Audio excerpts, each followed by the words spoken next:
네, 공시지가를 현실화한 건 피할 수 없는 일인데 다만 우려되는 부분도 있고 또 대기업의 몇 군데 토지는 상대적으로 덜 올랐다는 비판도 있습니다.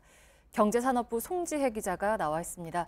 네, 지난달에는 이제 단독주택 공시 가격을 발표를 했는데 이번에도 같은 기준이 적용이 된 것 같은데요.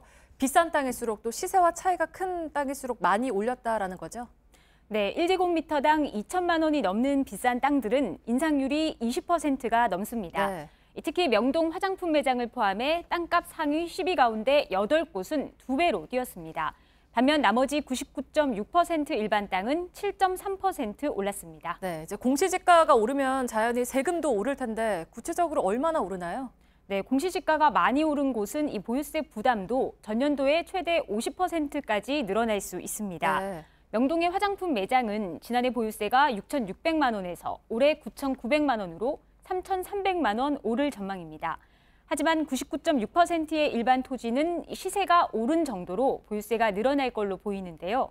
이 종로구 화동의 한 상업용 건물은 공시지가가 7억 9천만 원에서 8억 7천만 원으로 11% 뛰었는데요. 보유세는 22만 원 오르는 걸로 국토부는 추산했습니다. 네. 이제 어쨌거나 뭐 세 부담이 늘어나면 임차인에게 부담을 떠넘겨서 결국은 세입자가 못 버티고 떠나는 젠트리피케이션 현상을 우려하는 목소리도 있잖아요. 네, 실제 시장에선 그런 우려도 일부 나오고 있습니다. 하지만 정부는 그런 현상이 광범위하게 나타날 가능성은 높지 않다고 보고 있는데요. 네. 지난해 10월 상가 임대차 보호법이 개정되면서 가게 주인은 매년 임대료를 5%까지만 올릴 수 있습니다. 또 보호의 대상이 되는 임차인도 늘리는 방안을 추진하고 있기 때문인데요. 다만 5% 올리는 건 적냐 이런 지적이 있을 수가 있고요. 네. 또 임대료가 비싼 강남 등 일부 지역은 상가 임대차법의 보호를 받지 못해서 임대료로 떠넘기는 현상이 실제 일어날 수 있다 이런 우려가 나오고 있습니다. 네. 뭐 이번에 꽤 많이 올렸다고는 하지만 시민단체에서는 여전히 부족하다라는 지적도 있죠. 네, 경실련은 비싼 땅만 찔끔 올려서는 공평과세는 어림도 없다 이렇게 강하게 비판을 했는데요. 네. 이번에 공개된 표준지만 봐도 이 시세의 70% 수준까지 공시지가를 끌어올린 곳도 있지만 여전히 시세와 차이가 큰 곳이 남아 있습니다. 네, 예를 들면 어떤 곳들이 있나요? 네, 현대자동차 그룹의 서울 삼성동 GBC 부지입니다. 공시지가가 약 42% 올랐는데요. 하지만 여전히 5년 전 시세의 45%에 불과하다는 게 경실련의 분석입니다.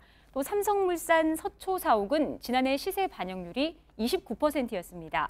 이곳은 표준지는 아니어서 공시지가가 5월 말에 공개가 되는데요. 20% 올린다고 가정을 해도 시세 반영률은 35%밖에 안 된다는 계산이 나와서 역시 시세와 차이가 너무 크다는 지적입니다. 이 정부는 이번에 전체 표준지의 시세 반영률을 65%까지 끌어올렸다고 밝혔는데요. 네. 이 경실련은 이 역시 산정 근거가 불확실하다면서 감사를 청구하겠다고 밝혔습니다. 네, 송지혜 기자였습니다.